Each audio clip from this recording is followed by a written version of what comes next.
أعوذ بالله من شرور أنفسنا ومن سيئات أعمالنا من يهده الله فلا مضل له ومن يضلل فلا هادي له وأشهد أن لا إله إلا الله وحده لا شريك له وأشهد أن محمدا عبده ورسوله صلى الله عليه وعلى آله وأصحابه ومن تبعهم بهداه إلى يوم القيامة.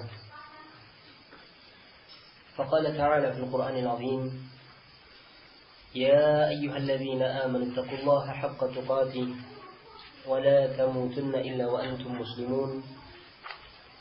يا أيها الناس اتقوا ربكم الذي خلقكم من نفس واحدة وخلق منها زوجها وبث منهما رجالا كثيرا ونساء واتقوا الله الذي تساءلون به والأرحام إن الله كان عليكم رقيبا.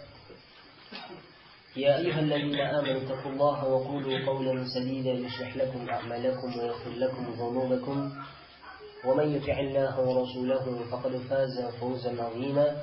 أما بعد، فإن أصدق الحديث كتاب الله وخير الهدي هدي محمد صلى الله عليه وعلى آله وصحبه وسلم وشر الأمور محدثاتها فإن كل محدثة بدعة وكل بدعة ضلالة وكل ضلالة في النار.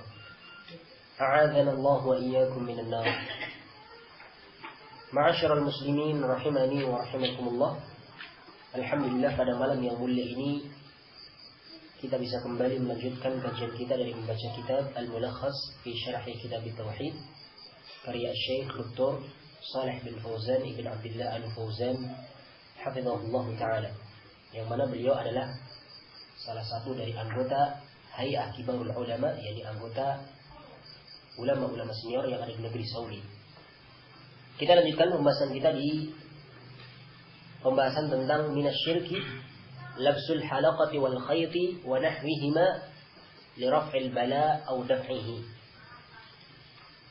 Masih pembahasan kita tentang termasuk dari kesyirikan, termasuk dari bentuk menyekutukan Allah Subhanahu wa taala, yakni menggunakan halaqah, menggunakan sesuatu yang melingkar, baik itu gelang, cincin, kalung ataukah yang semisal dengannya, wal khayt, dan juga benang-benang, wa nahwihima ataukah yang semisal dengan keduanya, li raf'il bala, dalam rangka untuk raf'il bala, menghilangkan yakni bala, bencana, ataukah daf'ihi, mencegah bencana datang kepadanya.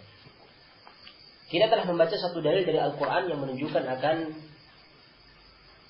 pembahasan umum dari contoh-contoh kesyirikan dari surat Az-Zumar ayat yang ke-38, yang mana Allah Subhanahu wa ta'ala berfirman: "Qul afara'aytum ma tad'una min dunillahi in aradani Allahu bidurrin hal hunna kashifatu durrih aw aradani birahmatin hal hunna mumsikatu rahmatih qul hasbiyallah alaihi tawakkaltu alaihi yatawakkalul mutawakkilun." Katakanlah wahai Muhammad, bagaimana pendapat kalian tentang apa yang kalian sembah selain daripada Allah? In aradani Allahu bidurrin, jikalau Allah Subhanahu wa ta'ala menginginkan kepadaku untuk menimpakan madarat, hal hunna kashifatu durri, apakah mereka ini akan bisa menghilangkan madarat tersebut?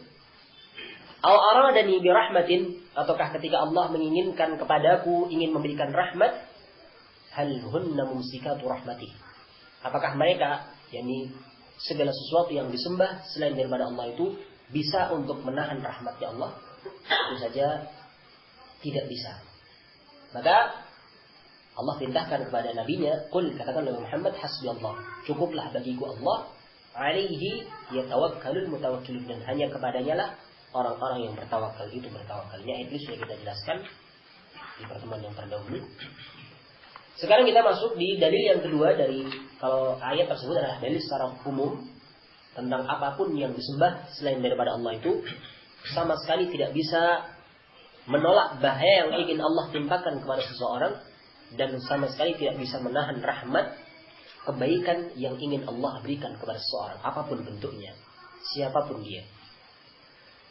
Sekarang kita lebih spesifik lagi, lebih khusus lagi membahas tentang contoh dari benda-benda yang terkadang seseorang itu banyak menjadikan sebagai perantara, bahwasanya benda itu termasuk di antara benda yang bisa menolak kelemahan, bisa mendatangkan kekuatan. Salah satunya adalah gelang. Gelang terbuat dari apapun, baik itu dari besi, dari benang, dari emas, dari kuningan, dari baja, dari tembaga.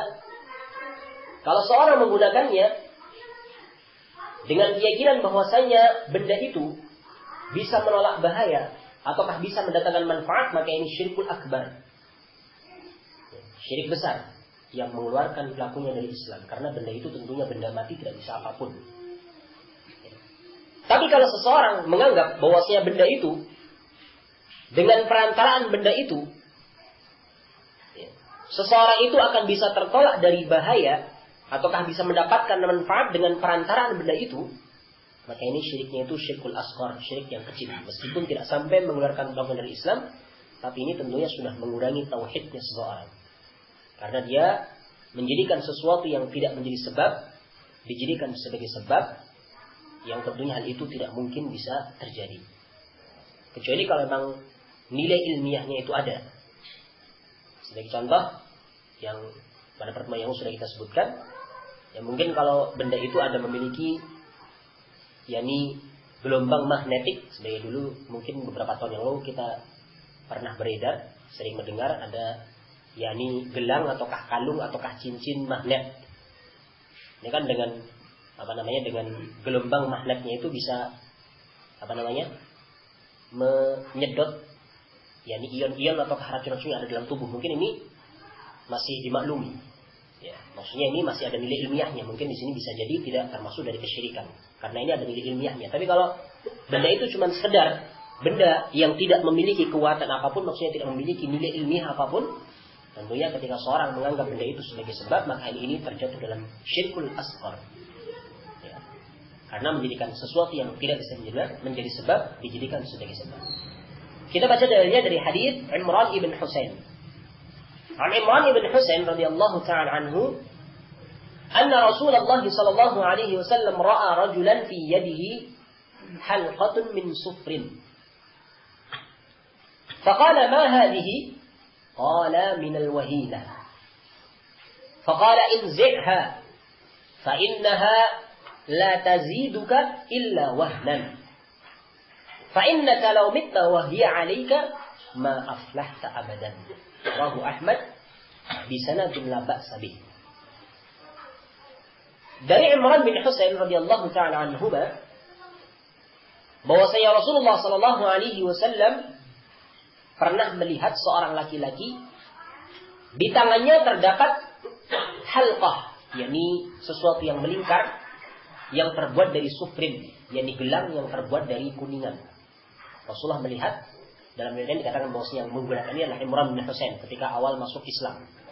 Ya, dalam riwayat yang lainnya disebutkan seperti itu. Jadi yang diceritakan adalah Imran bin Husain ketika awal masuk Islam, ketika itu sebelumnya itu memiliki agama jahiliyah, masih percaya dengan klenik-klenik yang seperti itu, masih percaya bahwasanya benda itu dengan perantaraan itu akan bisa mendatangkan manfaat, sehingga ketika masuk Islam awalnya pun masih menggunakan gelang yang terbuat dari kuningan. Faqala, maka Rasulullah sallallahu alaihi wasallam bersabda kepada Imran, "Ma hadhihi?" Benda apa ini? Benda apa ini yang kamu gunakan? Rasulullah tidak langsung perintah untuk melepas, tidak juga langsung mengingkari, tapi bertanya terlebih dahulu. Inilah adab, yakni seseorang ketika mau yakni menegur orang lain tentunya ditanyakan dulu apa maksudnya. Dan inilah adab di dalam pergaulan. Tabayyun terlebih dahulu, tasabbut terlebih dahulu, meminta kejelasan terlebih dahulu sebelum kita bersikap. Karena zaman sekarang itu banyak yang yakni memberikan sikap tanpa adanya tabayyun. Ini tentunya suatu hal yang keliru.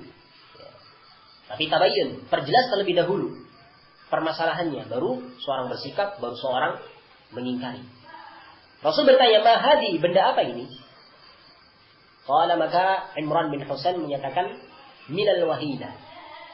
Benda ini adalah benda yang termasuk dari wahina. Wahina ini nanti dijelaskan nau'un minal marad yusibul yad. Ya. Yani suatu jenis penyakit ya, yang menimpa tangan. Ya. Jadi benda ini dikatakan sebagai benda yang akan bisa menolak wahina, menolak kelemahan, menolak penyakit yang menimpa tangan. Oh, kalau begitu alasannya, maka Rasul bersabda, faqala inzi'ha, lepaskan benda itu, fa innaha la taziduka illa wahnan, karena benda itu tidak akan bisa menambahkan kepadamu apapun illa wahnan, kecuali kelemahan saja. Benda itu bukannya akan menghilangkan kelemahan, tapi bahkan tidak akan menambahkan apapun kecuali kelemahan saja. Bukan sampai di sini. Bukan hanya sekedar benda itu tidak bisa menghilangkan kelemahan, bahkan yang ada benda itu akan semakin membuat orang itu lemah. Lemah tentunya dari sisi akidah akan lemah, dari sisi keyakinan akan lemah. Tapi Rasul bahkan menyatakan fa innaka law mitta wa hiya 'alaika, dan sesungguhnya jikalau engkau meninggal dunia dalam keadaan benda itu masih ada padamu, ma aflahta abadan, engkau tidak akan untuk berbahagia selama-lamanya. Ini hadits dari Imam Ahmad dengan sanad yang tidak mengapa. Dengan sanad yang tidak mengapa, yang la ba'sa bih. Dan ini hadits yang akhrajahu Ahmad dalam musnadnya, Musnad Imam Ahmad jilid yang keempat, halaman yang ke-445, dan juga Ibnu Hibban di dalam ya mawaridnya, ya, nomor hadits 1410 dan 1411. Serta Ibnu Majah di dalam sunannya, Sunan Ibnu Majah, nomor hadits 3531, dan Hakim dalam Mustadraknya jilid yang keempat, halaman yang ke-219, dan hadits ini disahihkan oleh disahihkan secara disepakati oleh Imam Az-Zahabi rahimahullah taala. Meskipun memang hadits ini ada sebagian ulama yang membaifkan, cuman Imam Az-Zahabi yakni mensahihkan tersebut dan menyepakatinya. Paling tidak hadits ini adalah hadis yang sebagian ulama dia menggunakan sebagai dalil, meskipun sebagian yang lainnya ada yang membaifkan. Ya, tapi Imam Ahmad menyatakan bahwasanya sanadnya itu la ba'sa bih, tidak mengapa sanadnya, meskipun ada sedikit komentar dari para ulama hadis tentang sanad hadis tersebut. Kita lanjutkan di pembahasan yang lain tentang penjelasan dari mufradat yang ada di dalam hadis tersebut. Imran, huwa Imran ibn Husain ibn Ubaid ibn Khalaf al-Khazai, sahabiyun ibnu sahabi. Beliau adalah Imran, anaknya Husain, anaknya Ubaid, anaknya Khalaf al-Khazai, jadi suku al-Khazai. Beliau adalah sahabat dan anaknya sahabat. Jadi Imran sama Husain ini dua-duanya adalah sahabat Rasul. Maka kita katakan radhiyallahu taala anhuma, semoga Allah meridai keduanya. Aslama 'am Khaybar wa mata sanata 52 al-Hijrah. Beliau meninggal pada tahun, beliau masuk Islam pada tahun setelah terjadinya perang Khaybar. Ini perang yang sudah kita pernah ceritakan bahwasanya yang pimpin adalah Ali bin Abi Thalib radhiyallahu taala anhu. Yang menaklukkan benteng Khaybar adalah Ali bin Abi Thalib radhiyallahu taala anhu. Dan beliau, yakni Imran bin Husain ini meninggal sekitar tahun 52 Hijriah di negeri Basrah, bil Basrah. Ini sedikit tentang Imran ibn Husain radhiyallahu taala anhu. Kemudian dalam hadis tersebut Rasulullah sallallahu alaihi wasallam menyatakan ma hadhihi, benda apa ini? Ini istifham ingkari, pertanyaan yang sifatnya itu mengingkari. Cuma Rasulullah tidak langsung mengingkari, tapi bentuknya dengan bentuk pertanyaan. Pertanyaan tapi cuma untuk mengingkari. Benda apa ini? Dan seperti kan nadanya nada mengingkari, maksudnya nada seperti tidak senang. Ya. Ini mahalihi dalam hadis tersebut. Kemudian jawaban dari Imran bin Husain yaitu al-wahinah. Ya, al-wahinah, minal wahinah. Ya, minal wahinah. Ya. Dengan wazan fa'ilah, boleh juga dengan wahinah. Fa'ilah ini sighah yang berbeda, cuman boleh dua-duanya. Minal wahinah ataukah minal wahinah. Dua-duanya boleh. Cuma di sini yang digunakan minal wahinah. Ini nau'un minal maradi yusibul yad. Yani salah satu jenis penyakit yang menimpa tangan. Ya. Mungkin bisa jadi itu tangannya suka kram-kram, ataukah tangannya suka terkena penyakit yang lain dari penyakit yang menimpa tangan. Ya. Ini wahidah. Inzi'ha. Rasulullah katakan inzi'ha. Inzi'ha maksudnya adalah itrahha. Ini ada sedikit kesalahan harakat mungkin.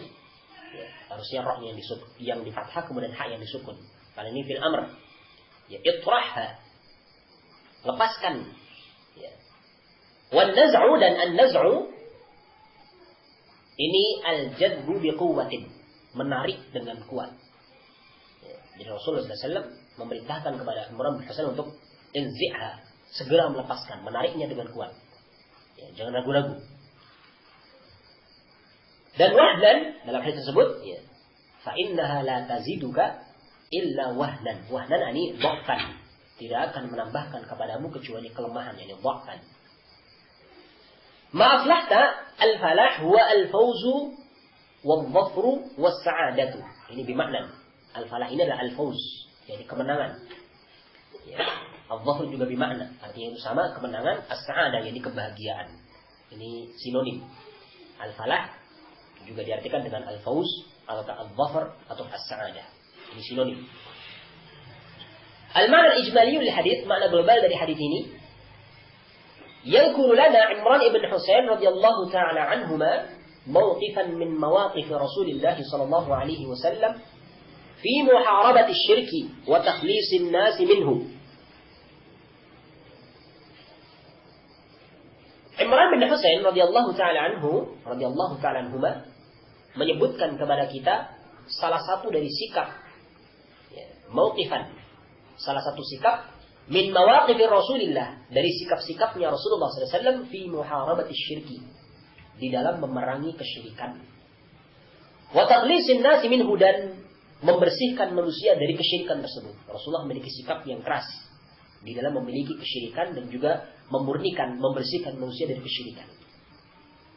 Dzalikal mauqif, dan sikapnya itu adalah annahu absara rajulan labisan halaqatan masnu'atan min as-safri. Bahwasanya dahulu pernah Rasulullah absara, yakni melihat, ya, seorang laki-laki yang menggunakan halaqah, menggunakan sejenis gelang yang melingkar, ya, masnu'atan, yang terbuat min as-safri, dari kuningan. Fasa'alahu 'anil hamili laha 'ala labsiha, maka Rasulullah sallallahu alaihi wasallam bertanya kepada laki-laki tersebut tentang apa yang membawa dia, ya, faktor apa yang membawa dia untuk menggunakan benda tersebut. Fa'ajaba ar-rajulu annahu labisaha lita'simahu minal alam. Maka laki-laki itu menjawab bahwasanya benda itu dia gunakan dalam rangka untuk menjaga dari penyakit. Ini alasan dari laki-laki tadi, menggunakan gelang yang terbuat dari kuningan tadi dengan alasan untuk menjaga dari penyakit. Fa'amarahu bil mubadarati bi tarhiha, maka Rasulullah sallallahu alaihi wasallam perintahkan kepada laki-laki tersebut untuk mubadarah, untuk bersegera untuk melepaskannya. Fa'akhbarahu annahu la tanfa'u bal tadurruhu, dan Rasul menghabarkan kepada laki-laki tersebut bahwasanya benda itu tidak akan bisa mendatangkan manfaat kepadanya, bahkan yang ada benda itu hanyalah akan memudaratkannya. Wa annaha tazidu da'a alladhi labisat min ajlihi, dan bahwasanya benda itu hanyalah akan menambahkan penyakit bagi orang yang menggunakan dalam rangka menghilangkan penyakit. Kalau dia menggunakan dengan tujuan untuk menghilangkan penyakit, bahkan Allah itu akan menambahkan penyakit pada orang tersebut. Wa a'la min dzalik, dan yang lebih besar daripada hal itu, law istamarrat 'alaihi ila al-wafat hurima al-falahu fil akhirati aidha. Dan yang lebih besar dari hal itu, jika seandainya orang tersebut terus-menerus menggunakannya sampai meninggal, sampai wafat, hurima al-falahu fil akhirati aidha, maka diharamkan untuk mendapatkan kemenangan di akhirat juga. Ini yang lebih parahnya. Berarti kan meskipun ini adalah syirkul asghar, tapi ternyata Rasulullah SAW menghabarkan kepada kita bahwasanya hal tersebut membuat seseorang itu terhalang dari mendapatkan kebahagiaan. Ini makna global dari hadis tersebut. Kita lanjutkan di munasabatul hadits lil bab, kesesuaian hadis ini dengan bab. Annahu yadullu 'ala al-man'i min labsil halaqati lidaf'il bala. Lianna dhalika min asy-syirkil munafi lil falah. Kesesuaian hadis ini dengan bab bahwasanya hadis ini menunjukkan tentang terhalangnya, maksudnya dilangnya, al-man'u yang dilarangnya. Terhalangnya maksudnya dilarangnya untuk menggunakan halaqah, menggunakan sejenis gelang lidaf'il bala, dalam rangka untuk menolak bala, menolak musibah. Lianna dzalika min asy-syirkil munafi lil falah, karena hal itu termasuk dari kesyirikan yang menafikan lil falah, menafikan kebahagiaan. Ini mana kesesuaian hadis ini dengan pembahasan ini bab tentang masalah termasuk dari kesyirikan menggunakan sejenis halaqah, gelang-gelang ataukah benang-benang dalam rangka untuk menolak bahaya ataukah mencegahnya. Kita lanjutkan di mana istafad dari hadis. Faedah yang diambil dari hadis ini, itu yang pertama, anna labsal halaqati wa ghairaha lil-i'tisam biha min al-amrad min asy-syirki. Bahwasanya menggunakan halaqah, menggunakan gelang-gelang ataukah yang selainnya, lil-i'tisam biha min al-amrad, dalam rangka untuk menjaga dari penyakit, min asy-syirki, ini termasuk dari jenis kesyirikan.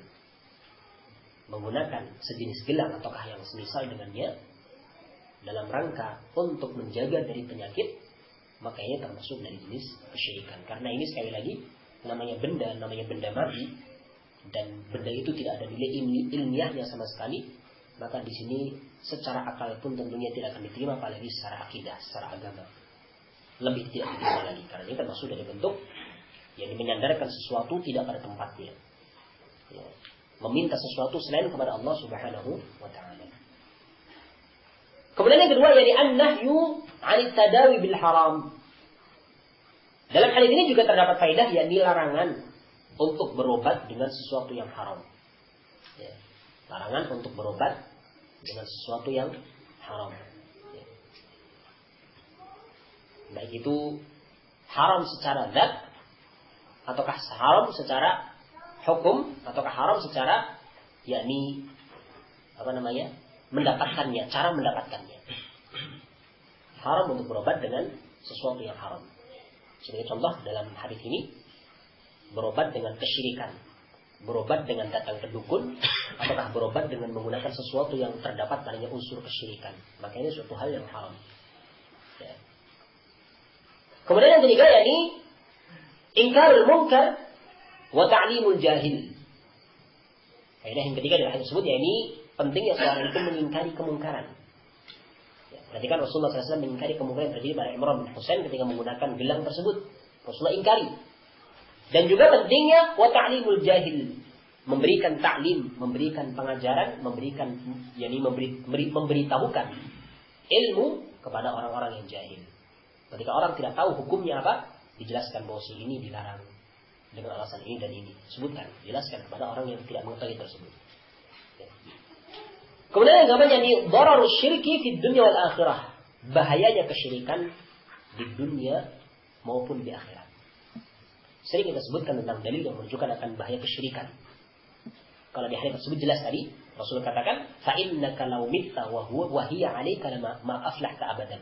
Dan sesungguhnya jikalau engkau meninggal dunia dalam keadaan benda itu masih ada padamu, maka engkau tidak akan berbahagia selama-lamanya. Ini dalil dari al-hadits yang menunjukkan akan bahaya kesyirikan. Dalam Al-Quran juga sangat banyak ayat yang seperti ini, yang mana Allah Subhanahu wa ta'ala berfirman, innahu man yusyrik billah faqad harramallahu 'alaihi al-jannah wa ma'wahu an-nar. Sesungguhnya barang siapa yang menyekutukan Allah, maka sungguh Allah haramkan baginya syurga.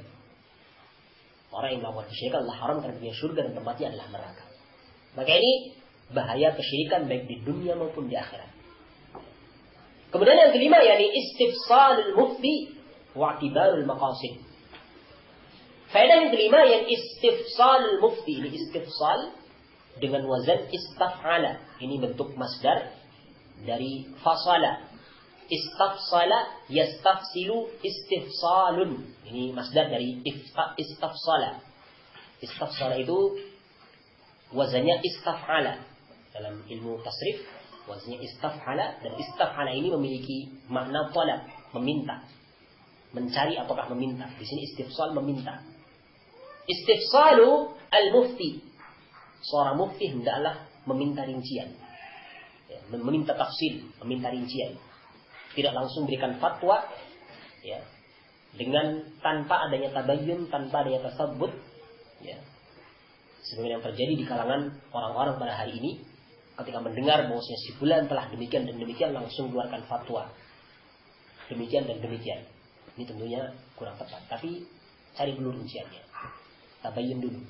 Allah menyatakan ya ayyuhalladzina amanu idza ja'akum fasiqun binaba'in fatabayyanu. Wahai orang yang beriman, ketika datang kepada engkau orang yang fasik membawa berita, tabayyunlah, carilah kejelasan. Jadi seorang mufti tidak seperti ini. Meminta rincian, mencari rincian tentang permasalahannya.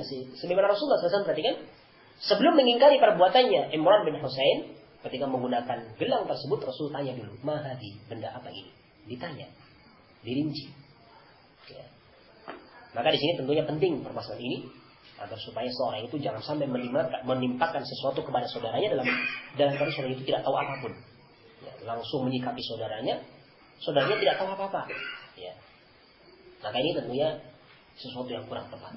Maka di sini penting istifsal mufti. Seorang mufti adalah meminta rincian. Wa'tibarul maqasid, dan juga yakni i'tibar, yakni melakukan ujian terhadap maksud-maksud dari orang yang menggunakan sesuatu yang mungkin terkadang kita lihat sesuatu itu adalah sesuatu yang dilarang. Ya. Sebagaimana Rasulullah SAW yakni mengetes, menguji kepada Imran bin Husain ketika menggunakan benda itu, ya, apa maksudnya? Ya, apa maksudnya? Ternyata maksudnya itu sesuatu yang terlarang, maka Rasulullah pun mengingkarinya. Kemudian kadang dari anna syirkal asghar, ya, akbarul kabair. Bahwasanya syirkul asghar, meskipun itu syirkul asghar, tapi ini tetap dinamakan dengan akbarul kabair, termasuk di antara dosa yang paling besar. Kalau syirkul asghar, apalagi syirkul akbar. Syirkul asghar saja termasuk dosa yang paling besar. Karena ini termasuk dari cakupan kesyirikan, meskipun tidak sampai mengeluarkan dari Islam, tapi ini ya, tetap dikatakan sebagai dosa yang paling besar karena termasuk dari kesyirikan. Kemudian yang ketujuh, yakni anna syirka la ya'dzuru fihi bil jahli. Bahwasanya kesyirikan tidak dimaafkan. Ya, meskipun seorang itu tidak mengetahui. Meskipun seorang itu jahil, seorang itu tidak mengetahui, tapi syirik itu tidak diampuni. Maksudnya tidak diberikan uzur, tidak diberikan maaf. Ya. Berarti kan Imran bin Husain ketika itu awal masuk Islam, ya, masih ada asar-asar bekas-bekas jahiliyah, pengaruh-pengaruh jahiliyah, sehingga masih menggunakan yakni wahinah tadi. Maka Rasulullah SAW tegur dengan teguran yang keras meskipun seperti itu. Ya. Maka di sini menunjukkan bahwa syirik ini tidak diberikan uzur, ya, meskipun dengan kebodohan. Jadi ada orang yang melakukan kesyirikan, meskipun mereka tidak tahu, ya, tetap dia itu salah. Ya, tetap dia itu salah meskipun tidak tahu. Kalau memang yang dia lakukan itu adalah kesyirikan. Ya. Jadi tidak diberikan uzur meskipun dengan al-jahl, dengan kesalahan, dengan ketidaktahuan. Tetap namanya syirik, ya sudah, pelakunya berarti masuk ke dalam neraka.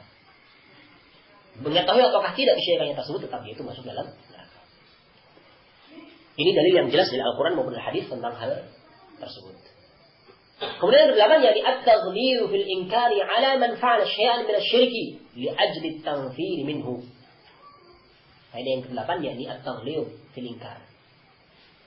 Sikap yang keras di dalam mengingkari orang yang melakukan sesuatu dari kesyirikan.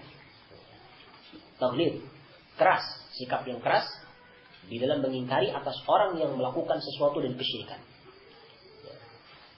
Dalam rangka agar supaya orang tersebut lari dari perbuatan syirik tersebut. Dalam rangka orang tersebut agar supaya meninggalkan dan lari dari perbuatan syirik tersebut. Jadi kepada ahli syirik kita harus bersikap keras, sebagaimana Rasulullah bersikap keras kepada orang yang melakukan kesyirikan. Meskipun sahabatnya sendiri, Rasulullah perintah untuk segera melepaskan kesyirikan tersebut. Ya. Maka ini sikap yang sesuai dengan petunjuk dari Rasulullah SAW, yaitu bersikap keras di dalam mengingkari orang yang melakukan kesyirikan. Apalagi kalau orang itu adalah orang yang sudah beragama Islam. Kalau belum mungkin ya, seorang itu masih ada yakni harapan Kalau dia itu bisa mengikuti dakwah kita sehingga kita berlemah lembut kepada mereka sebagaimana Musa dan Harun berlemah lembut kepada Fir'aun. Kita tahu Fir'aun orang yang musyrik, bahkan orang yang paling musyrik di seluruh dunia mungkin. Ya, karena Fir'aun itu sudah berani menyatakan bahwa dirinya itu adalah Rabb. Fir'aun menyatakan, "Ana rabbukumul a'la." Aku adalah Rabb kalian yang paling tinggi. Sementara iblis saja tidak berani mengatakan seperti ini, tapi Fir'aun berani. Tapi ternyata Allah perintahkan kepada Musa dan Harun untuk berdakwah kepada Fir'aun dengan cara apa? Dengan cara lemah lembut. Allah Subhanahu wa taala perintahkan kepada dua nabi ini. Ya. Idhaba ila Fir'aun innahu tagha. Pergilah engkau berdua kepada Fir'aun karena dia itu telah melampaui batas. Faqula lahu qawlan layyina la'allahu yadhakkaru aw yakhsha. Maka katakanlah oleh engkau berdua kepada Fir'aun qaulan layyina, dengan ucapan-ucapan yang lembut. Ya. Ini dakwah kepada orang kafir pun seperti ini. Kalau memang dia itu, yakni diharapkan masih mau untuk masuk ke dalam agama kita. Katakanlah oleh engkau berdua ucapan yang lembut, la'allahu yatadakkaru aw yakhsha. Barangkali dia itu akan bisa yatadakkaru, bisa mengambil peringatan aw yakhsha atau takut. Maka ini asal dari berdakwah itu adalah dengan cara yang lembut.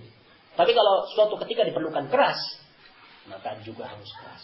Ya, jadi kapan kita menempatkan, maka harus kita lihat keadaannya. Ya, terkadang kita bersikap keras, terkadang juga boleh kita bahkan kita disyariatkan untuk bersikap lemah lembut. Kalau memang di sana ada padanya kemaslahatan. Ini selesai pembahasan hadits yang kedua dalam bab ini. Ya, hadits yang pertama dalam bab ini dan yang kedua ya. Dari yang kedua sampai hadits yang pertama dalam bab ini. Kemudian hadits yang kedua ataukah dari yang ketiga di dalam bab ini. Walahu an Uqbah bin Amir marfu'an. Dan miliknya, yakni milik Imam Ahmad maksudnya, dari Imam Ahmad rahimahullah taala dari hadis Uqbah bin Amir secara marfu'. Marfu' ini adalah hadis yang sampai kepada Rasulullah, meskipun yang berbicara sahabat, tapi sahabat ini menyandarkan hadisnya itu kepada Rasulullah sallallahu alaihi wasallam. Ini hadis yang marfu'. Ya. Di mana Uqbah bin Amir radhiyallahu taala anhu menyatakan, cuman perkataannya beliau itu disandarkan kepada Rasulullah secara marfu ya, sampai kepada Rasul. Man ta'allaqa tamimatan fala atamma Allahu lahu, wa man ta'allaqa wad'atan fala wada'a Allahu lahu. Wa fi riwayatin man ta'allaqa tamimatan faqad asyraka. Dan milik Imam Ahmad dari hadis Uqbah bin Amir secara marfu radhiyallahu ta'ala anhu, di mana beliau menyatakan man ta'allaqa tamimatan, barang siapa yang menggantungkan tamimah, fala atammallahu lahu, maka Allah tidak akan menyempurnakannya. Di sini bisa jadi itu bermakna doa, bermakna doa. Yani semoga Allah tidak menyempurnakannya. Wa man ta'allaqa wad'atan, dan barang siapa yang menggantungkan wad'ah, dan dia akan kita jelaskan apa itu makna wad'ah. Fala wada'allahu lahu, maka semoga Allah Subhanahu wa taala yani tidak akan memberikan kepadanya ketenangan. Fala wada'allahu lahu. Ini akhrajahu Ahmad dalam musnadnya jilid yang kedua halaman ke-124, Ibnu Hibban dalam Mawaridnya hadis nomor 1413, dan Hakim dalam Mustadraknya jilid yang keempat halaman yang ke-417. Wa fi riwayat, dalam riwayat yang lainnya dikatakan man ta'allaqa tamimatan faqad asyraka, barang siapa yang menggantungkan tamimah. Nanti akan dijelaskan makna tamimah itu apa. Faqad asyraka, maka sungguh dia telah melakukan kesyirikan. Ya, akhrajahu Ahmad fi sanadihi, fi musnadihi dalam musnadnya, dan juga Hakim dalam Mustadraknya.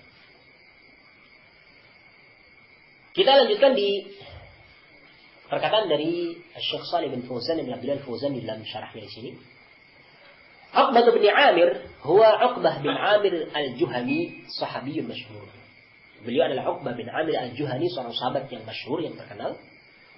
Wa kana faqihan fadilan waliya imarati Misra li Muawiyah 3 sinin. Beliau adalah seorang yang faqih, seorang yang sangat faqih dengan ilmu agama, sangat paham dengan ilmu agama, fadilan, seorang yang memiliki keutamaan. Waliya imarati Misra, beliau adalah pemimpin Misra pada masa Khalifah Muawiyah bin Sufyan selama 3 tahun, 3 sinin. Selama 3 tahun beliau memegang yakni kepemerintahan Mesir ketika Khalifah Muawiyah bin Sufyan radhiyallahu anhu. Wa mata qariban minas sittin, dan beliau yakni meninggal dunia mendekati tahun 60 Hijriah. Ini Uqbah bin Amir Al-Juhani radhiyallahu ta'ala anhu. Walahu dalam hadis tersebut dimaksudnya adalah ai wara'a al-Imam Muhammad, dan Imam Muhammad meriwayatkan hadis tersebut. Ya, walahu milik Imam Muhammad, miliknya maksudnya milik Imam Ahmad, riwayat Imam Ahmad rahimahullahu ta'ala. Dalam hadis dikatakan man ta'allaqa tamimatan, maksudnya adalah ai allaqaha alaihi aw ala ghairihi mu'taqidan biha, yakni menggantungkan kepadanya ataukah menggantungkan kepada selainnya dalam keadaan meyakini benda itu. Menggantungkan untuk dirinya atau untuk orang lain dalam keadaan meyakini benda itu. Wa tamimatun, dan tamimah itu adalah khirzatun kanatil arabu tu'alliquha ala auladihim yattaquna biha al-a'in. Yattaquna biha al-'ain. Tamimah itu adalah khirzat. Khirzat itu sejenis mutiara. Sejenis mutiara. Ya. Yang mana dahulu orang-orang Arab itu tu'alliquha, menggantungkan benda-benda itu ala auladihim, kepada anak-anaknya mereka, yattaquna bihal ain, yang mana dengan benda itu mereka itu berlindung dari penyakit ain. Mereka itu menggantungkan benda itu dengan tujuan agar supaya anaknya tersebut terselamatkan dari penyakit ain. Ya, penyakit yang disebabkan karena pandangan mata orang yang hasad, yang dengki, penyakit ain. Ini tamimah. Jadi sesuatu yang digantungkan sejenis mutiara ataukah yang semisal dengannya, dalam rangka untuk melindungi dirinya dari penyakit-penyakit termasuk ain atau yang semisal dengannya. Fala atamallahu lahu, maksudnya adalah du'aun alaih. Kalau doa ala ini maksudnya doa kejelekan, kalau doa fi doa kebaikan. Jadi beda ya. Kalau ala berarti doa atas maksudnya kejelekan, kalau doa fi doa dalam maksudnya ini doa untuk kebaikan. Fala atamallahu lahu du'aun alaih bi alla yatimmallahu umurahu. Ini doa kejelekan kepada orang yang menggunakan tamimah tersebut dari Rasulullah SAW. Yani semoga Allah tidak akan menyempurnakan perkaranya. Ini doanya Rasul bagi mereka orang-orang yang menggunakan tamimah, sesuatu yang digantungkan kepada anak-anak dalam rangka untuk menolak penyakit. Wada'atan, ya. Al-wada'atu syai'un yukhriju minal bahri yushbihu as-sadfa yattaquna bihi al-'ain. Ini juga sama ya, sejenis dengan tamimah, cuman beda nama. Ya. Wada'atan ini adalah sesuatu yang dikeluarkan dari laut yang menyerupai as-sadaf, yakni rumah kerang. Ya, sejenis rumah kerang, menyerupai rumah kerang. Ya. Yattaquna bihi al-'ain, yang mana mereka itu orang-orang jahiliyah itu, orang-orang Arab dahulu ini berlindung, maksudnya menyelamatkan dengan benda itu dari penyakit-penyakit ain. Ya, mereka itu menganggap benda itu akan bisa menyelamatkan dari penyakit ain, sehingga mereka gantungkan di anak-anak mereka, ataukah binatang yang mereka miliki atau kendaraan yang mereka miliki. Ya. Mungkin kalau zaman sekarang di anak-anak sudah mulai kurang, yang banyak di kendaraan. Biasanya di mobil-mobil ada digantungkan kerang-kerang. Entah itu cuma sekedar hiasan ataukah itu ada maksud tertentu. Kalau hiasan dimaklumi, ya, silahkan boleh saja. Tapi kalau dia menggantungkan benda-benda tertentu, entah itu kerang, entah itu tasbih ataukah yang semisal dengannya, kalau dianggap benda ini bisa, dengan sebab benda ini bisa tertolak dari bahaya, berarti ini termasuk dalam larangan dari hadis ini. Ya. Ini kan sejenis ya. Ini wada'ah, termasuk dari wada'ah ataukah tamimah.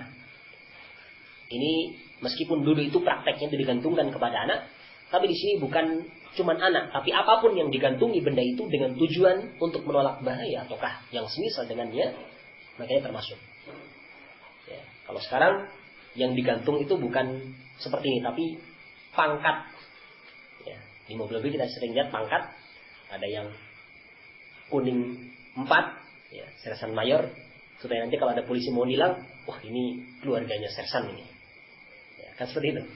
Ya, mungkin kalau cuman sekedar untuk menakut-nakuti polisi mungkin masih ada dimaklumi. Tapi kalau dia punya niatan khusus, maksudnya untuk bisa tertolak dari bahaya yang menimpa, atau yang semisal dengannya, maka ini tentunya termasuk dari jenis wada'ah ataukah tamimah yang disebutkan dalam hadits yang kita sebutkan di sini. Rasulullah katakan fala wada'allahu lah, yani ai la ja'alahu fi wada'atin. Mungkin di sini ada kurang wawunya mungkin di sini. Kurang wawunya di sini fi wada'atin. Ya, fi da'atin mungkin di sini mungkin fi wada'atin karena di sini adalah wada'ah. Fala wada'allahu lahu ai la ja'alahu fi wada'atin wa sukunin. Maksudnya semoga Allah Subhanahu wa taala tidak akan memberikan kepadanya wada'ah, ketenangan, wasukun, ketentraman. Yani au la khaffafa Allah anhu ma yakhafuhu. Semoga Allah tidak akan meringankan baginya apa yang dia khawatirkan. Itu hanya dari Rasul bagi mereka orang yang menggantungkan tamimah ataukah wada'ah, baik itu di anak-anak ataukah di kendaraan ataukah yang semisal dengannya. Ketika seorang menggantungkan sesuatu dengan niatan seperti itu, maka ini tentunya termasuk dari jenis yang terlarang dalam hadits yang mulia ini. Wa fi riwayat dalam riwayat ini maksudnya la ai warwa Imam Ahmad min haditsin akhar. Imam Ahmad meriwayatkan hadits tersebut dalam hadits yang lainnya. Kita lanjut al-ma'na al-ijmali dari hadits makna global dari haditsain, dari dua hadits ini. Anna Nabi sallallahu alaihi wasallam yad'u ala man ista'mala al-tama'ima ya'taqidu fiha daf'a ad-darar bi ayyakisallahu qasdahu wa la yatimma lahu umurahu. Bahwasanya Nabi sallallahu alaihi wasallam mendoakan kejelekan bagi orang yang menggunakan tamimah dalam keadaan meyakini bahwasanya pada benda itu akan bisa menolak darar, menolak bahaya. Rasul doakan agar supaya Allah Subhanahu wa taala membalik tujuannya. Ya. Kalau dia tujuannya ingin menyelamatkan dirinya dengan benda itu, maka semoga Allah tidak menyelamatkannya. Ya. Walakin malahu umurahu, dan semoga Allah tidak menyempurnakan urusannya. Kama annahu sallallahu alaihi wasallam yad'u ala man ista'mala al-wada'. Kama annahu sallallahu alaihi wasallam yad'u ala man ista'mala al-wada'a li nafsi al-qasd as-sabiq. Sebagaimana Rasul SAW juga berdoa akan kejelekan bagi orang yang menggunakan al-wada' sebagaimana tujuan yang sudah berlalu. Maksudnya tujuan untuk menolak bahaya atau untuk mendatangkan manfaat, maka Rasul doakan dengan doa, yakni Allah ya yatrukuhu Allahu fi rahatin wa tuma'nanin. Semoga Allah Subhanahu wa taala tidak akan membiarkan dia di dalam ketenangan, di dalam yakni rahah wa tuma'nanin, di dalam ketenangan dan ketentraman. Kalau dia menggunakan benda itu dengan tujuan agar supaya mendatangkan ketentraman, maka Rasul bahkan doanya dibalik, semoga Allah tidak akan berikan ketenangan kepadanya. Bal yuharriku alaihi kulla mu'dhin, bahkan yuharriku alaihi kulla mu'dhin. Ya. Bahkan semoga Allah menggerakkannya, mengarahkannya kepada setiap yang menyakiti. Wa hadha ad-du'a yuqsadu minhu at-tahdhir min al-fi'li, dan doa ini dimaksudkan dengannya adalah Rasulullah itu memperingatkan dari perbuatan tersebut, sehingga Rasul mendoakan kejelekan bagi orang yang melakukan perbuatan tersebut. Jadi maksud dari doa jelek Rasul tersebut, doa kejelekan bagi orang yang menggunakan tamim atau wada' tadi adalah Rasul ini ingin memperingatkan seorang dari melakukan perbuatan itu. Kama annahu yukhbiru sallallahu alaihi wasallam fil hadits tsani anna hadzal 'amala syirkun billah. Sebagaimana Rasulullah sallallahu alaihi wasallam menghabarkan dalam hadis yang kedua, dalam hadis yang sudah kita baca tadi, bahwasanya yakni amalan ini, perbuatan ini adalah merupakan perbuatan syirkun billah, menyekutukan Allah Subhanahu wa taala. Ya. Seperti itu makna global dari hadis tersebut. Munasabatul haditsain lil bab, kesesuaian dua hadis ini dengan bab, yakni anna fihima dilalatan ala tahrimi ta'liq at-tama'im wal wada' wa i'tibarihi syirkan lima yaqumu biqalbil mu'alliq laha min al-i'timadi ala ghairillah.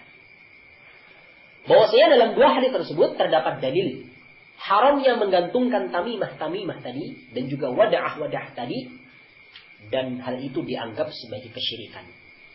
Ya, tamimah tadi sesuatu yang digantungkan yang terbuat dari mutiara ataukah yang sejenisnya, ataukah yakni wada'ah terbuat dari kerang-kerang atau yang sejenis dengannya, ataukah yang semisal dengan hal itu.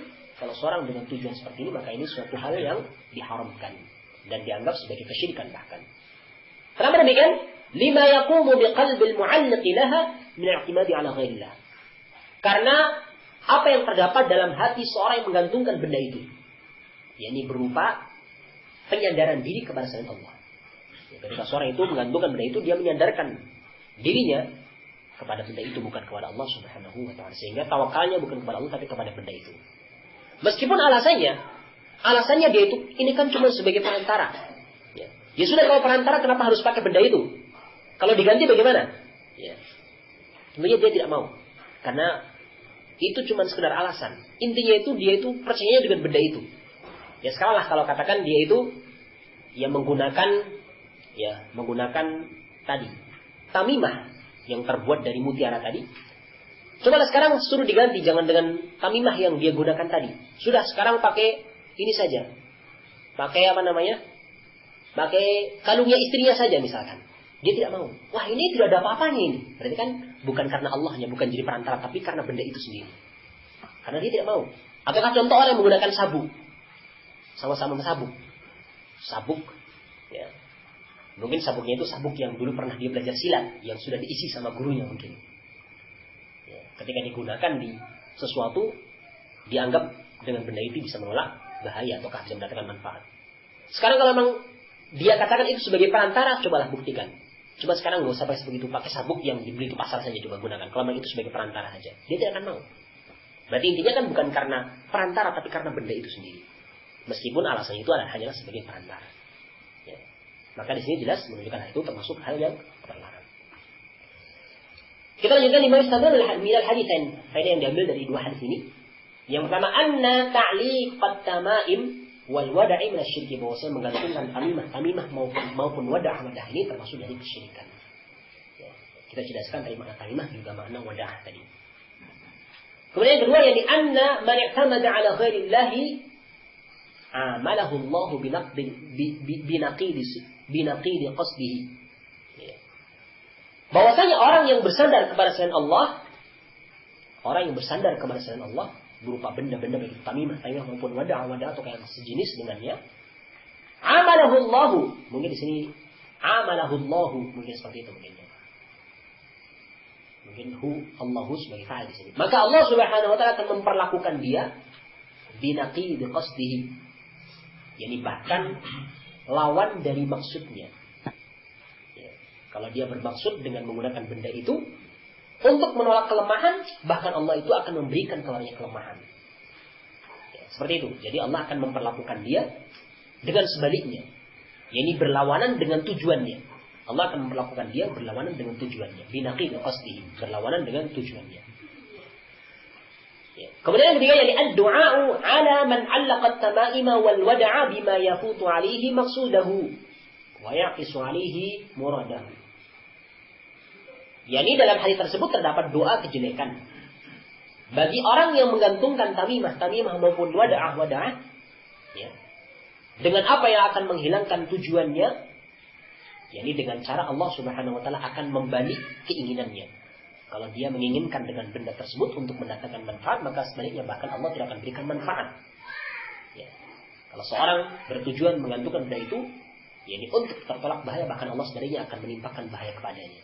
Ini doa dari Rasulullah SAW dalam hadis yang telah kita baca ini, hadis dari Imam Muhammad rahimahullah ta'ala. Ini hadis yang kedua di dalam bab ini. Dan contoh hadis yang selanjutnya masih berkaitan dengan masalah termasuk dari kesyirikan. Ya. Contoh-contoh dari kesyirikan yang sering terjadi di sekitar kita. Maka insyaallah kita lanjutkan pada insyaallah. Wallahu ta'ala a'lam wa a'lam. Subhanallah wa bihamdihi. Assalamualaikum warahmatullahi wabarakatuh.